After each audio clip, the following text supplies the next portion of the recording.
Welcome students, आप सभी का गुरु एकेडमी के अंदर ऑनलाइन कोचिंग के लिए वेलकम है।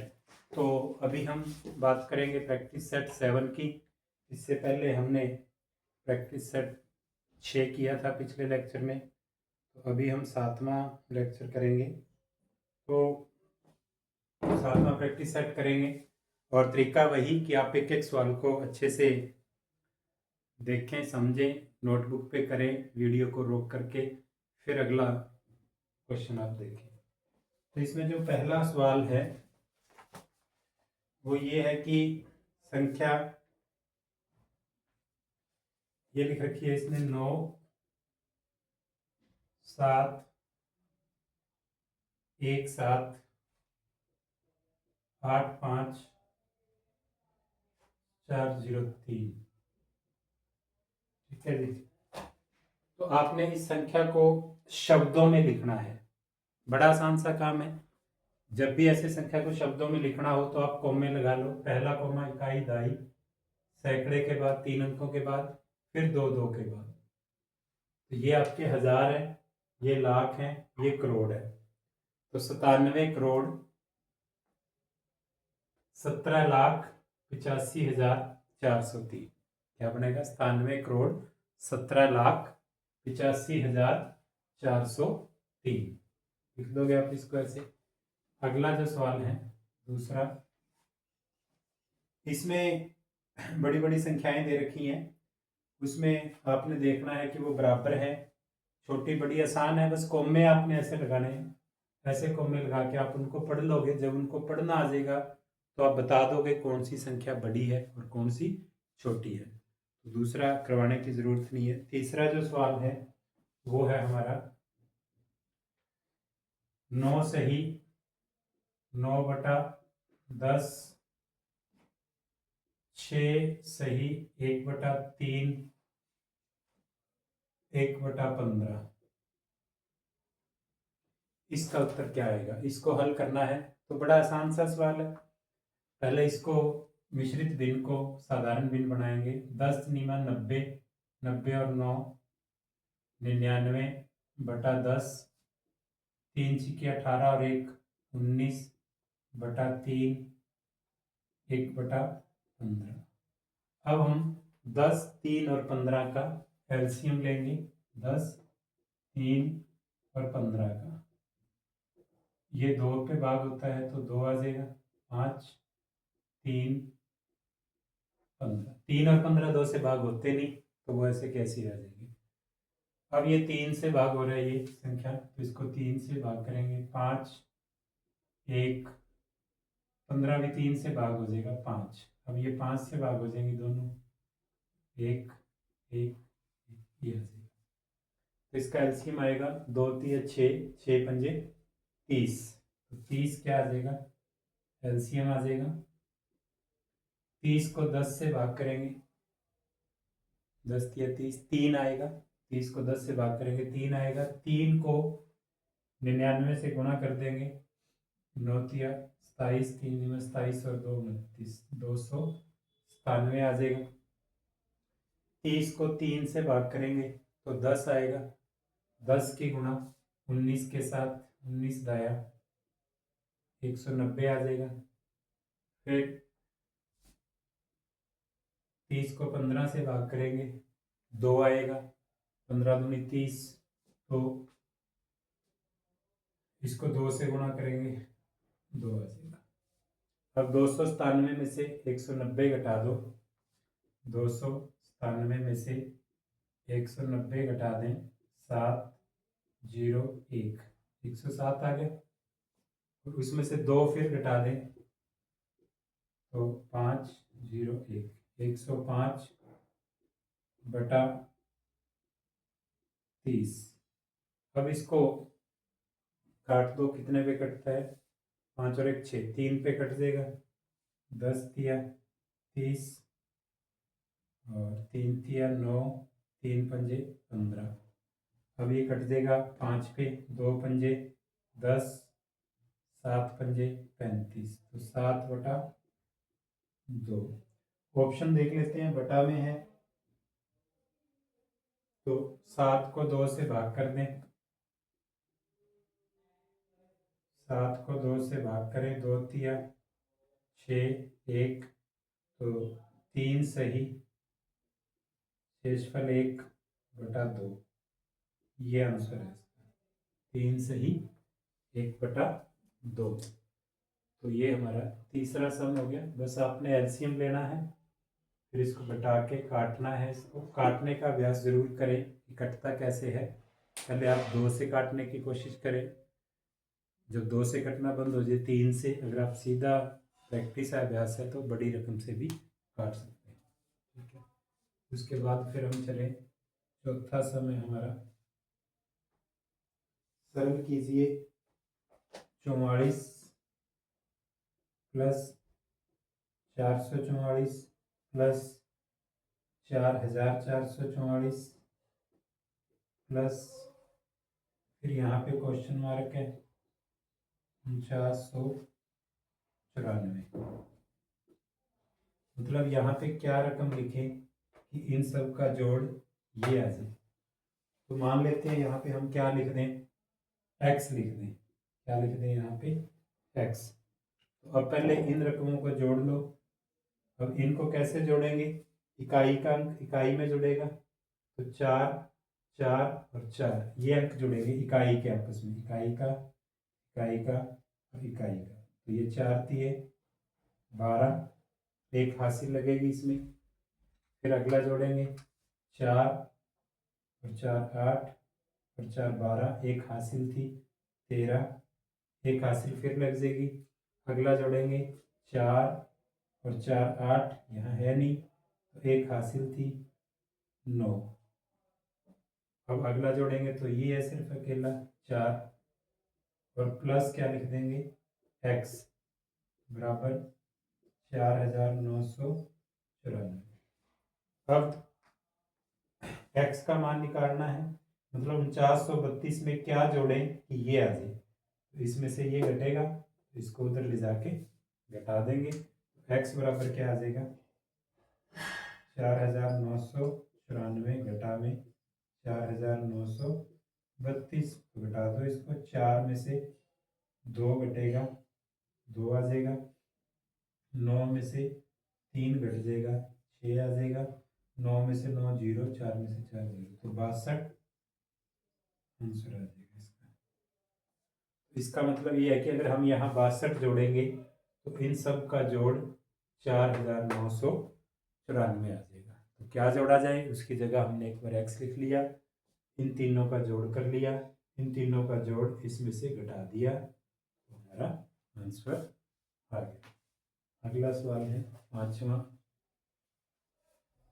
पांचवें सवाल में है 85.58 गुणा में 79.97, इसकी गुणा करनी है। तो ये सिंपल देखो, गुणा का सवाल है, लेंथी है, इसको खुद करना, मैं नहीं करवाऊंगा।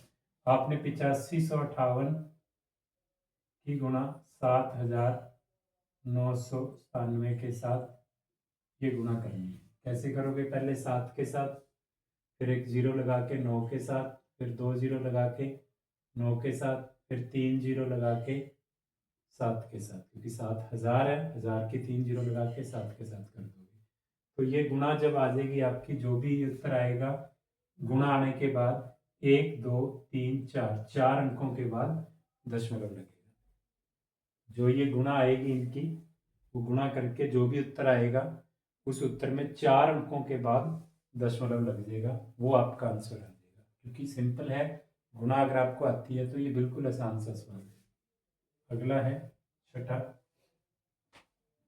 छठा जो सवाल है हमारा, उसमें है एक अधिक कोण की माप। अधिक कोण की माप कितनी होती है, अधिक कोण की माप पहले भी काफी बार ये आ चुका है। अधिक कोण की माप 90 डिग्री से अधिक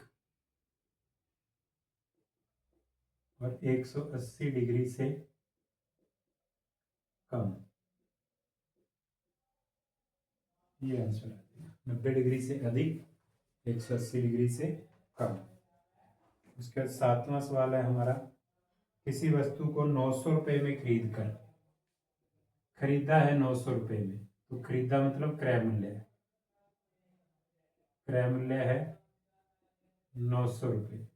किसी वस्तु को 900 रुपये में खरीदा है और 180 रुपये लाभ कमाया है उस पर। लाभ कितना कमाया है? 180 रुपये। तो लाभ प्रतिशत ज्ञात करना है कि कितने प्रतिशत लाभ हुआ। प्रतिशत का मतलब 100 रुपये पर कितना लाभ हुआ। 900 रुपये पर तो 180 रुपये का लाभ हुआ है 900 रुपये पर, तो 100 रुपये पर कितना लाभ हुआ वो प्रतिशत है 100 रुपये पर। तो लाभ प्रतिशत निकालते कैसे हैं हम?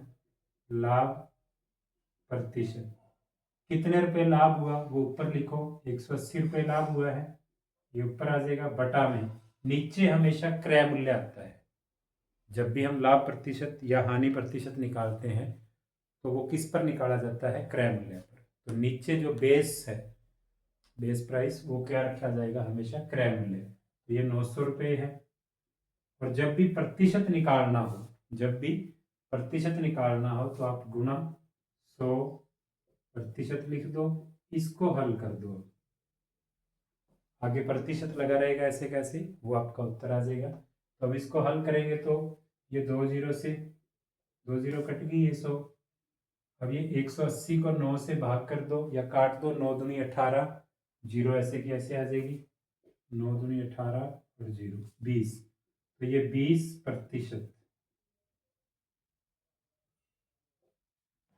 ये आंसर आ जाएगा आपका कि उसको 20% लाभ हुआ है। मतलब 100 रुपये पर 20 रुपये लाभ हुआ है, 200 पर 40, 300 पर 60, 400 पर 80, ऐसे ही अगर हम करते जाए तो 900 पर 180 हो जाएगा।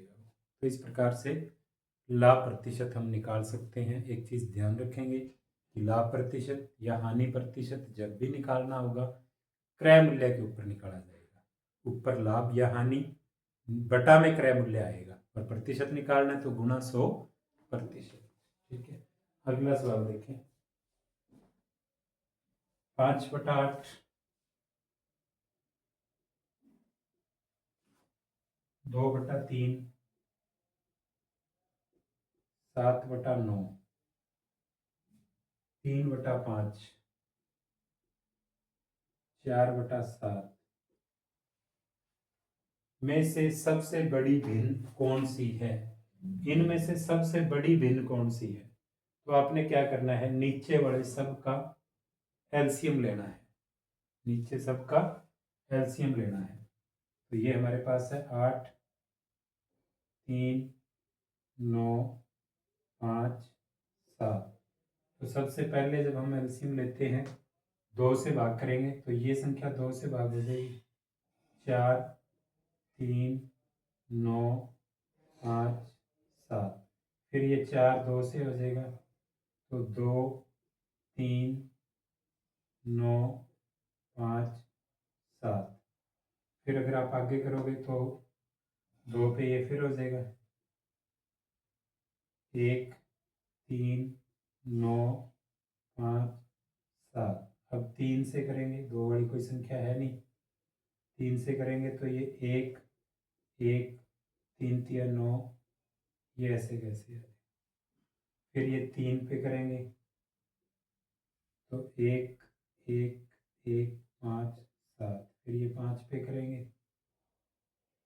1, 1, 1, 1, 7। फिर 7 पे करेंगे तो ये 1, 1, 1, ये आ जाएगा, ये एलसीएम आ जाएगा आपका। अब इनकी गुणा कर लेंगे सबकी, इनकी गुणा आ जाएगी, 2 दूनी 4, दूनी 8, या 24, या 72, 7 5 35। ये यहाँ तक 72 है और ये 35 है, तो 72 गुणा 35 ये कर लेंगे, 5 दूनी 10, 5 7 35 और 1 36।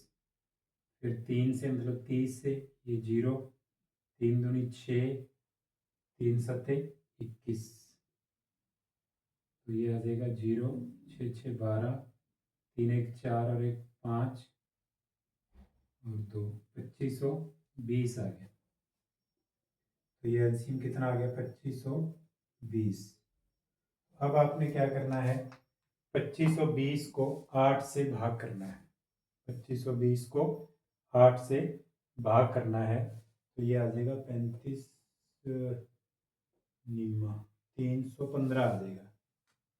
जब आप 2520 को 8 से भाग करोगे, 2520 को 8 से भाग करेंगे तो 8 तिया 24, 12, 8 एकम 8, 8 पंजा 40, तो ये 315 आ गया। अब 315 की 5 के साथ गुणा करोगे, 15 पंजे 75, तो 3 पंजे 15, 1575 आ जाएगा।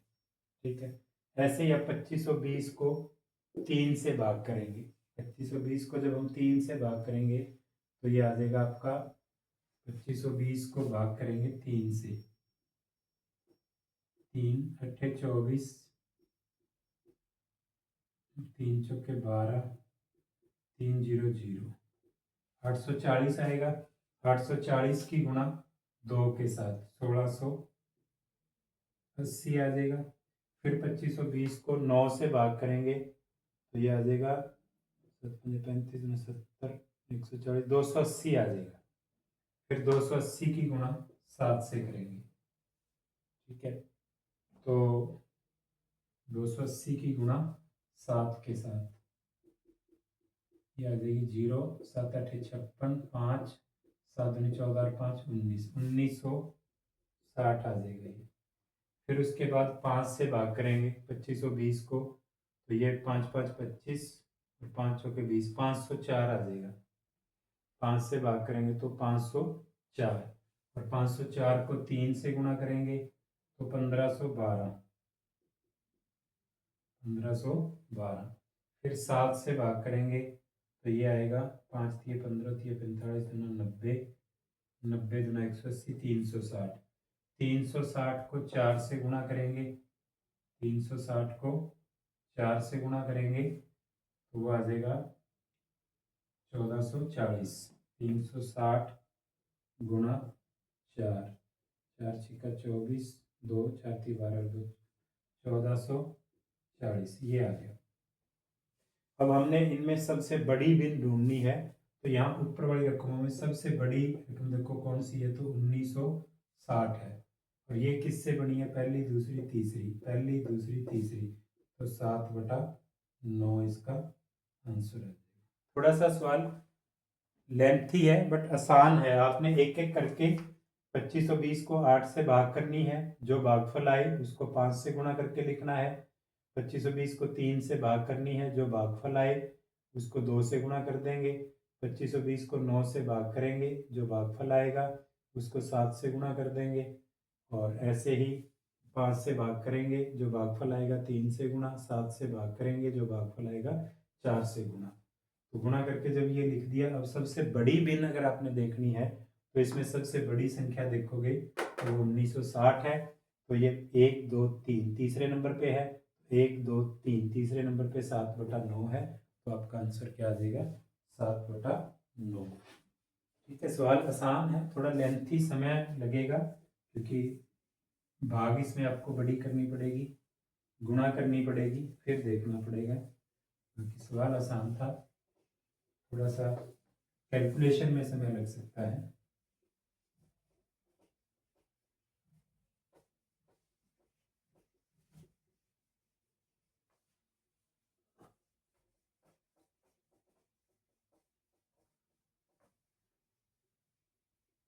तो अभी आगे हम करते हैं। अगला सवाल है, 4 अंकों की बड़ी से बड़ी तथा छोटी से छोटी संख्या का योगफल क्या होगा जो 5 7 2 और 8 से बनाई जा सके? 9वां सवाल है ये। तो ये तो आसान से ही है। बड़ी से बड़ी संख्या अगर मैं देखूं तो ये बनेगी, सबसे पहले बड़ा अंक 8 7 5 2, छोटी से छोटी 2 5 7 8, इसका जोड़ कर देंगे, वो आपका आंसर है। आसान सा है। बड़ी संख्या आपको लिखनी आती है, पहले बड़ा अंक, छोटी संख्या, 0 इसमें है ही नहीं, तो आसान है बिल्कुल। अगला सवाल देखते हैं, 10वां सवाल है। एक छावनी में 250 जवानों के लिए 16 दिन का खाना है। 250 जवान अगर हैं तो खाना चलता है 16 दिन। 250 जवानों के लिए 16 दिन का खाना है। वही सामग्री कितने जवानों के लिए 20 दिन के लिए पर्याप्त होगी? अगर हम उसको 20 दिन चलाना चाहें, अगर हम ये चाहते हैं कि वो खाना 16 दिन न चल के 20 दिन चले, तो इसका मतलब जवान कम करने होंगे, क्योंकि अगर 250 जवान 16 दिन में खा जाते हैं उस खाने को, और हम उस खाने को 20 दिन चलाना चाहते हैं, तो जवानों की संख्या कम होगी। तो इसमें हम इकाई कैसे लिखनी है, मेन चीज वो है। आपने निकालना क्या है, जवानों की संख्या। उसने जो प्रश्न पूछा है कितने जवान हमें कम करने होंगे कि खाना 20 दिन चले, तो जवानों की संख्या निकालनी है हमने। तो इकाई को कैसे लिखेंगे हम, दिन इस साइड लिखेंगे हम इधर, और जवानों की संख्या इस साइड लिखेंगे। तो ऐसे लिखेंगे इकाई 16 दिन, 16 दिन का खाना है कितने जवानों के लिए, 16 दिन का खाना है, 16 दिन का खाना है कितने जवानों के लिए, 250 जवानों के लिए। 16 दिन का खाना है 250 जवानों के लिए। और अगर इस खाने को एक ही दिन चलाना हो, एक दिन चलाना हो, तो ज्यादा जवान चाहिए होंगे या कम? खाने को एक ही दिन में खत्म करना हो तो हमें जवान ज्यादा चाहिए 250 से, तो ज्यादा के लिए क्या करेंगे, गुना करेंगे। तो 16 से गुना कर देंगे, 250 गुना 16। अगर इतने जवान होंगे 250 गुना 16, तो जो खाना एक ही दिन चल रहा था 250 के लिए, तो वो 250 गुना 16 के लिए एक दिन में खत्म हो जाएगा। जो 16 दिन चल रहा था, जो खाना 16 दिन चल रहा था 250 जवानों के लिए, अगर इतने जवान हो जाएंगे तो वो एक दिन में ही खाना खत्म हो जाएगा। तो एक दिन का खाना है 250 गुना 16 जवानों के लिए। अब उस खाने को हमने चलाना कितने दिन है, 20 दिन। तो 20 दिन का खाना है, अगर 20 दिन का खाना है तो जवान कितने चाहिए? अगर उस खाने को 20 दिन में खाना है तो जवान कितने चाहिए, एक दिन से तो कम नहीं चाहिए, क्योंकि एक दिन में खा रही है 250 गुना 16, उस खाने को 20 दिन चलाना है तो कम जवान से चल जाएगा काम। तो कम के लिए भाग करेंगे, 250 गुना 16 बटा में 20। इसको हल कर दो, 0 से 0, 2 अट्ठे 16, 25 और 8 की गुणा कर दो, 25 अट्ठा 200। तो 20 दिन अगर उस राशन को चलाना है तो 200 जवान होने चाहिए। है कितने जवान, 250, जो कि 16 दिन उसमें उस खाने को खत्म कर देंगे। पर अगर हमने खाने को 20 दिन चलाना है तो 200 जवान 20 दिन तक खाना चल जाएगा। तो कितने जवान कम करने पड़ेंगे, 250 थे 200 चाहिए, तो कितने जवान कम करने पड़ेंगे, यही पूछा था। तो ये था कि कितने जवानों के लिए 20 दिन के लिए प्राप्त होगा, तो बस 200 आ गया। फिर तो यही कुछ है कि कितने जवान चाहिए अगर खाना 20 दिन चलाना हो, तो 200 आंसर आ जाएगा इसका। 20 दिन अगर उस खाने को चलाना है तो 200 जवान हमें चाहिए। अगला है 5 घंटे 3 घंटे या घंटियां कह लो, 3, 4, 5, 6 और 8 मिनट के अंतराल पे बजते हैं। एलसीएम वाला सवाल है, पता ही है, पहले भी कई बार आया है। तो एलसीएम निकालेंगे, एक साथ बजना शुरू होते हैं, तो अब वो दोबारा कितने समय के बाद इकट्ठे बजेंगे, या वो 12 बजे बजे हैं इकट्ठे, उसके बाद दोबारा कब बजेंगे। तो इसमें 12 बजे टाइम दे रखा है, तो पहले तो एलसीएम ही निकालना है। कितने कितने घंटे बाद वो इकट्ठे बजते हैं। तो इनका एलसीएम निकाल लो। सबसे पहले 2 पे 3, ये 2 से भाग हो जाएगा 2, 5, ये 2 से भाग हो जाएगा 3, ये 2 से भाग हो जाएगा 4, फिर ये दोनों रकमें 2 से भाग हो जाएंगी तो 2 पे फिर दोबारा 3, 1, 5, 3, 2, फिर ये 2 से भाग हो जाएगा 3, 1, 5, 3, 2, सॉरी 1, फिर ये 3 से भाग हो जाएगा, 3 से भाग होगा तो 1, 1, 5, 1, 1, अब ये 5 से हो जाएगा तो ये आ जाएगा। ठीक है, ये आएगा। तो इनका एलसीएम कितना आ जाएगा, लेस है 2 गुना 2 4, 4 दूनी 8, 8 तिया 24, 24 पंजा 120। तो ये क्या थे, मिनट थे ये, 3 4 5 6 8 मिनट के अंतराल पे बजता है वो घंटा, तो 120 मिनट आएगा। इसका मतलब ये है कि अगर 120 मिनट या 2 घंटे कह सकते हैं, 60 मिनट का 1 घंटा होता है, तो 120 मिनट के 2 घंटे हो गए। तो 2-2 घंटे बाद वो एक साथ इकट्ठा बजेंगे। तो अब वो कितने बजे बजे हैं इकट्ठा, 12 बजे वो एक साथ बजे हैं, 12 बजे। तो 12 बजे के बाद 2 घंटे बाद वो फिर एक साथ बजेंगे। तो 12 में अगर 2 घंटे हम जोड़ दें तो 12 से 2 घंटे का मतलब 2 बजे। अब वो कब बजेंगे इकट्ठे, 2 बजे इकट्ठे बजेंगे वो घंटे। तो एलसीएम निकालना है। कई बार तो ये एलसीएम ही उत्तर होता है और कई बार ये टाइम दे देता है कि इतने बजे एक साथ बजे हैं, तो अब दोबारा कब बजेंगे। तो जो टाइम एलसीएम में बना है उस टाइम को उस टाइम के अंदर ऐड कर दो, आंसर आ जाएगा। अगला सवाल है हमारा, नेक्स्ट जो है 52, 12 लिखेंगे हम, 12 नंबर। तो इसमें है 13.44, भाग में है 2.4,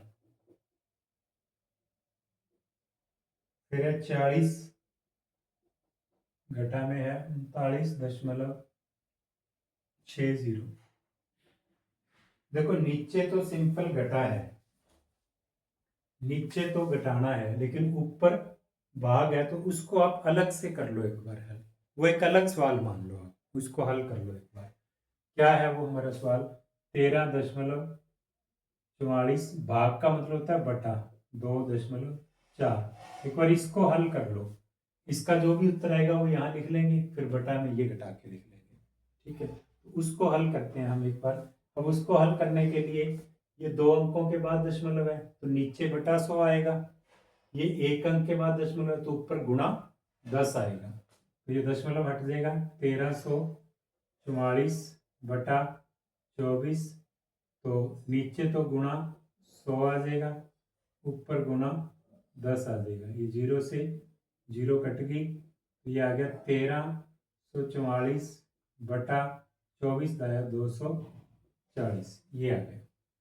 तो 1344 को अब 240 से भाग कर लें, 1344 को भाग कर लें 240 से, तो ये जाएगा 2 छिके 12, 2 छिके 12, 40 छिका नहीं, 3 पे जाएगा, 5 पे, 5 पे चला जाएगा, 24 पंजा 120, 1200,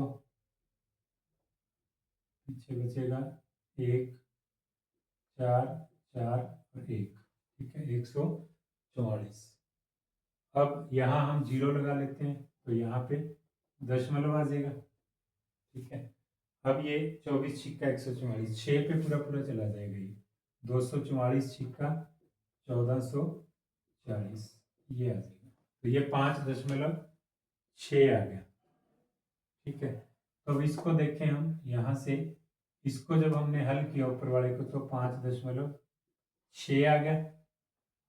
उसको जब भाग कर किया हमने ऊपर वाले को हल किया 5.6 और नीचे वाला 40 में से 40.00 लगा लें, इसमें से घटा दें 39.60।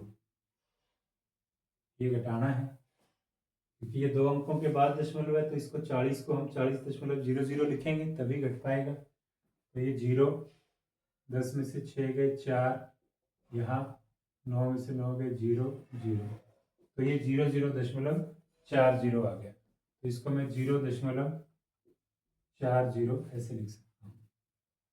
अब इसको हल करूँ तो इसमें 1 अंक के बाद दशमलव है, यहाँ 2 अंकों के बाद है। ऊपर तो गुना 100 होगा, नीचे 40 गुना इसका पॉइंट हटाएंगे तो बटा 10 हो जाएगा। ये 0 से 0 कट गई, ये 0 से 0 कट गई, 56 काट दो इसको 2, 28, फिर इसको काटेंगे 14, तो 14 आंसर आ जाएगा इसका। कितना आंसर आ जाएगा? 14। ठीक है, तो ये हमारा 12वां सवाल हो गया। आगे 13वां है। तो 13वां सवाल है 1800 रुपये का 2.5 वर्ष में, तो 1800 हो गया मूलधन। 1800 क्या है? मूलधन है। 2.5 वर्ष में समय है 2 सही 1/2 वर्ष, या हम कहेंगे 2 दूनी 4 और 1 5/2 वर्ष, ये समय है। और मिश्रधन 2250 हो जाता है। मिश्रधन जो है वो 2250 है। तो हमारे पास मूलधन है, समय है, दर बतानी है हमने। क्या बतानी है? दर क्या होगी? तो दर बताने के लिए साधारण ब्याज का पता होना चाहिए हमें। अब देखो, मूलधन हमें पता है 1800 रुपये था, ब्याज के समेत मिश्रधन कितना हो गया? 2250, तो इसके अंदर है ब्याज। अब 2250 में से 1800 तो मूलधन है, बाकी सारा ब्याज है। तो ब्याज कैसे निकालेंगे हम? साधारण ब्याज। जब भी सवाल में मिश्रधन और मूलधन अगर दोनों दे रखे हैं, मिश्रधन भी दे रखा है आपको और मूलधन भी दे रखा है, तो मिश्रधन में से मूलधन घटा दो। 2250 में से 1800 घटा दो तो आपको ब्याज पता लग जाएगा, ये 450 आएगा। साधारण ब्याज 450। अब दर निकालने का फार्मूला हमें पता ही है, क्या होता है? साधारण ब्याज गुना 100। साधारण ब्याज कितना है? 450 गुना 100 बटा में मूलधन गुना समय। बटा में क्या आएगा? मूलधन गुना में समय। तो मूलधन कितना है? 1800 गुना में समय कितना है? 5/2। तो ये 5, जो ये बटा 2 है, ये ऊपर गुणा में चला जाएगा। जो ऐसे बटा के नीचे अगर यहाँ बटा आए तो वो ऊपर गुणा में चला जाएगा। तो यहाँ लिखना था 5/2, ऐसे लिखना था इसको। ये जो बटा बड़ा होता है ये कहाँ चला जाता है? ऊपर गुणा में। ना समझ आए तो आप इस बटा को यहाँ भी काट सकते हो, 2 में 18 900 आ जाएगा ये। पर ज़्यादा अच्छा है कि ऐसे 1 बटा ऊपर लगा हुआ है और यहाँ बटा है, तो आप इसको ऊपर यहाँ कर दो। एक बार आप इतना समझ सकते हो, आगे बड़ी क्लासेस में आपको सारा पता लगेगा इसका। तो अब इसमें ये 2 0 से 2 0 कट गई, ये 2 में 18, ये 9 पंजे 45 और 0, और ये 5 दाए 50। तो 10 दर किस में लिखी जाती है? प्रतिशत में। तो 10% वार्षिक, 10% वार्षिक, ये आंसर है। दर कितनी होगी? 10% वार्षिक होगी। तो ये हमारा था 13वां सवाल। इस पेपर के सवाल हैं आसान, और थोड़ा कैलकुलेशन में समय लग रहा है, कैलकुलेशन बड़ी है लेकिन सवाल आसान है। तो अभ्यास करोगे जितना ज़्यादा उतना ही आपके लिए समय भी कम लगेगा। अगला सवाल हम देखते हैं। 14वां सवाल है हमारा। इसमें एक आकृति दी गई है, उस आकृति का परिमाप बताना है। परिमाप आपको पता है घेरे की लंबाई होती है। जो आकृति हमें दे रखी है तो सभी भुजाओं का आपने जोड़ करना है, ठीक है। लेकिन ऑप्शन इसमें वर्ग मीटर दे रखे हैं, चारों मिसप्रिंट है, तो परिमाप मीटर में ही होगा, वर्ग मीटर में नहीं हो सकता, क्योंकि क्षेत्रफल होता है वर्ग मीटर में। तो आप जो है वो सारी भुजाओं को जोड़ कर दोगे। परिमाप का मतलब होता है घेरे की लंबाई, ठीक है। उसके बाद 15वां सवाल देखो। तो 15वां सवाल हमारा ये है कि एक फर्श 5 मीटर लंबा और 4 मीटर चौड़ा है। ये कोई फर्श है, 5 मीटर ये लंबा है और 4 मीटर चौड़ा है। एक वर्गाकार चटाई जिसकी भुजा 3 मीटर है, जिसकी भुजा 3 मीटर है, ठीक है। ऐसी कोई चटाई है वर्गाकार, ये भी 3 मीटर है और ये भी 3 मीटर है, ठीक है। तो ये वर्गाकार है, ऐसी चटाई इस फर्श पर बिछाई जाती है। फर्श का बिना चटाई वाले भाग का क्षेत्रफल कितना है? ये क्षेत्रफल कितना बच गया बाकी चटाई वाले को छोड़ के? तो देखो फर्श का क्षेत्रफल कितना है, अगर हम फर्श का क्षेत्रफल निकालें तो फर्श का क्षेत्रफल आ जाएगा, फर्श आयताकार है, लंबाई गुणा चौड़ाई 5 गुणा 4, 20 वर्ग मीटर। तो फर्श का क्षेत्रफल कितना है? 20 वर्ग मीटर। और चटाई जो है वो वर्गाकार है और उसकी भुजा 3 मीटर है, तो चटाई का क्षेत्रफल कितना हो जाएगा? चटाई का क्षेत्रफल, चटाई का क्षेत्रफल हो जाएगा 3 गुणा 3, 9 वर्ग मीटर। तो फर्श का क्षेत्रफल 20 है और चटाई जो फर्श पर बिछाई गई है 3 बाई 3 की, उसका क्षेत्रफल 9 है। तो अब बिना चटाई के फर्श का कितना होगा? तो फर्श में से चटाई का क्षेत्रफल घटा दो, तो 20 में से 9 घटा देंगे, 11 वर्ग मीटर। ये आंसर आ जाएगा फर्श का बिना चटाई के जो भाग होगा उसका क्षेत्रफल, ठीक है। अगला सवाल है हमारा 16वां। फिर आपका वो ग्राफ वाला ही है जो हम हर बार छोड़ते हैं, आसान है, वो आप अपने आप कर लोगे। 17वां सवाल है हमारा। 17वां है, रवि एक दुकान से 2 कार्ड 50.50 की दर से, 2 कार्ड हैं, दर क्या है? 50.50। तो इसकी गुणा कर लोगे, दोनों कार्डों का मूल्य आ जाएगा। 2 मोबाइल कवर हैं 369.25, 2 गुणा 369.25। तो ये 2 कार्ड हो गए, ये 2 मोबाइल कवर हो गए और 4 नोटबुक हैं, 4 नोटबुक हैं। इस दर से 26 रुपये 60 पैसे की दर से खरीदता है, वह दुकानदार को कितना धन चुकाएगा? निकटतम धनराशि रुपयों में ज्ञात कीजिए। निकटतम निकालनी है, निकटतम। एग्जैक्ट आंसर जो आएगा वो आंसर नहीं होगा, निकटतम रुपए, पैसों में आंसर नहीं देना कि कितने निकटतम रुपए बढ़ेंगे, ठीक है। तो देखो इसको गुणा कर लो 2 से, 2 से गुणा करेंगे, 2 0 0, 2 पंजे 10 की 0, 2 0 0 1 हासिल, और फिर उसके बाद 2 पंजे 10, 2 के बाद है 101.00, 101 रुपए की होगी 2 कार्ड जो थे। ये फिर कवर थे, इसको भी 2 से गुणा कर लो, 2 पंजे 10, 2 दूनी 4 और 1 5, 2 के बाद दशमलव है ही, फिर 2 में 18 और 2 के 12 और 1 13, 2 तिया 6 और 1 7, 738 रुपये 50 पैसे। ये मैं सिंपल 2 से गुणा कर रहा हूँ इसकी, आप सीधा लिख के कर लो अगर ऐसे समझ नहीं आ रही।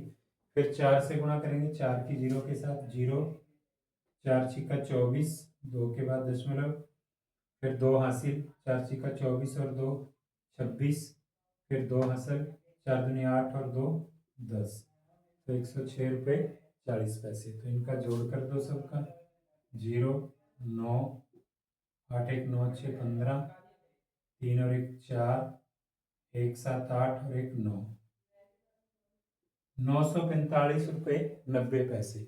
अब ऑप्शन में ये भी है पर हम इसको उत्तर नहीं देंगे क्योंकि इसने निकटतम रुपयों में उत्तर पूछा है, पैसों में नहीं। हालांकि उत्तर ये आता है सही, लेकिन ये उत्तर है नहीं क्योंकि निकटतम रुपए पूछे हैं इसने, पैसे में उत्तर दे नहीं सकते। तो अब 945 रुपये 90 पैसे हैं, तो हम इसका उत्तर 945 दें या 946 दें। अगर हम निकटतम की बात करें तो ये 90 पैसे हैं जो कि 946 के नज़दीक चला गया ये, तो इसकी निकटतम जो वैल्यू होगी वो 946 रुपये होगी। इसका जो आंसर आएगा वो आपका 946 रुपये आएगा। ठीक है, तो ये आपका आ जाएगा 946।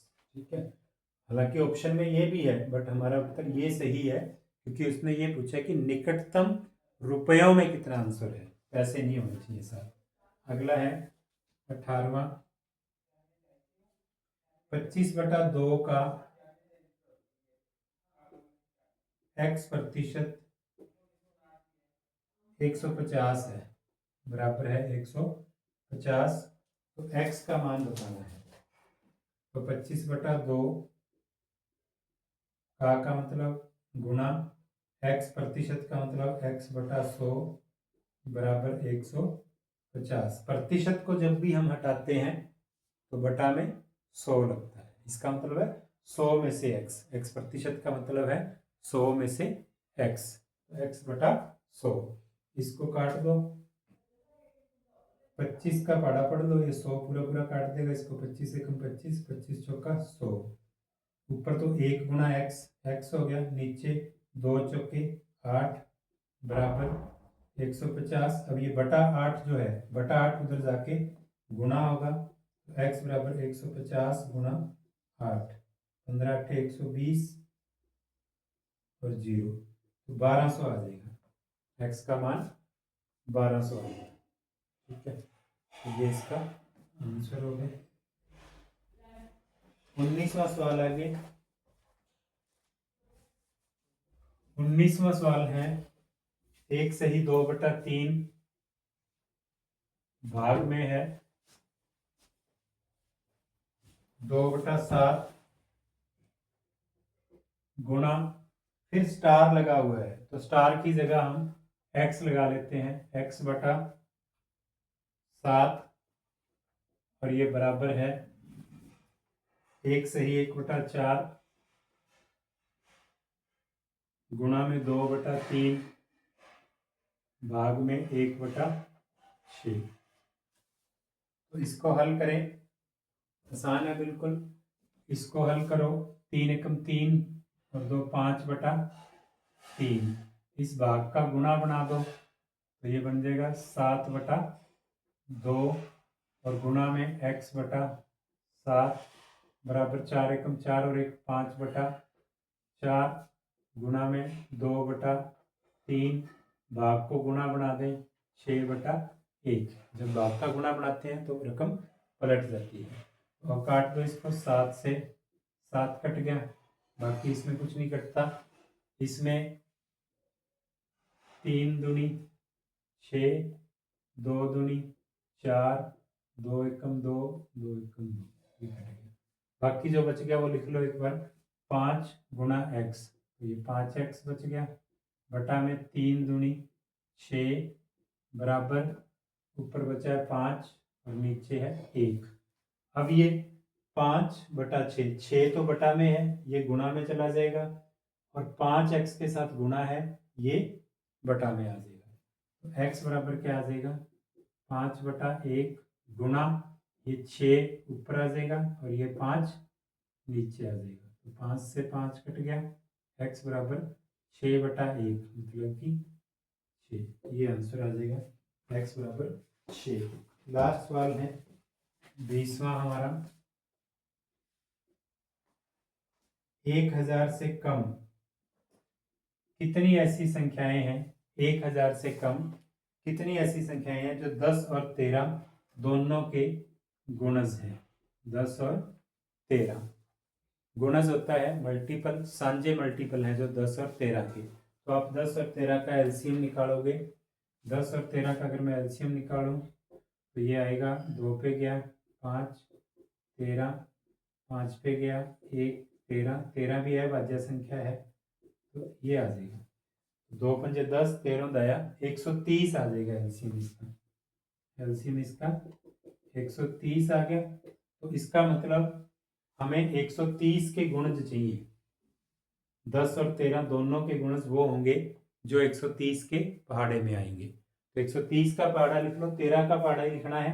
130, 13 दूना 26, 260, 13 तिया 39, 390, 13 पंजे 13 चौके 52, 13 पंजे 65, 13 छिके 78, 13 सत्ते 91, 13 अट्ठे 104। तो वो 1000 से ज़्यादा हो जाएगा। तो कितने साजे गुणज आए जो 10 से और 13 से भाग हो जाए? 1, 2, 3, 4, 5, 6, 7।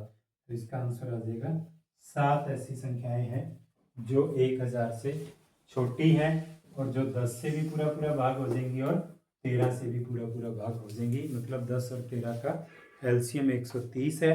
130 के 7 गुणज हैं 1000 से कम। तो इसी के साथ ये हमारा 7वां पेपर जो है कंप्लीट होता है। थैंक्स, मिलते हैं नेक्स्ट पेपर में। Thank you.